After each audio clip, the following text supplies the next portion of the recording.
Kumusta mga master? Na-miss nyo ba ako? Welcome back sa aking channel, Miste TV. It's been a long time din since the last upload. Medyo naging busy lang tayo this past few months. By the way, before anything else please subscribe at tiyak na malaking tulong yan sa aking channel.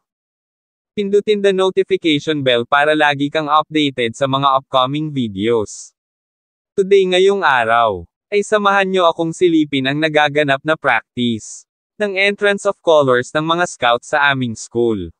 Ito ay bilang paghahanda nila sa nalalapit na Scouting Sunrise Parade. Dito sa Malabon City Council na gaganapin sa ika-3 ng October 2023.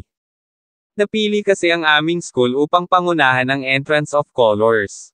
Ang mga scouts ay nabibilang sa iba't ibang grade level. Mula sa mga scouts na sasailalim sa practice. 10 sa kanila ang pipiliin at magiging part ng lineup sa entrance of colors. Para maging successful ang practice nag-invite ako ng mga alumni na maaaring tumulong. Tina Eagle Scout Dan Jeruel Visera at Eagle Scout Carl Jester Cadasio. Kaliwa, kanan, kaliwa, kanan. Huwag kalimutang mag-subscribe, mag-like sa ating channel. Salamat mga master. Tinasanay muna ang mga bata sa proper na pagmarcha. Para makuha ang tamang cadence.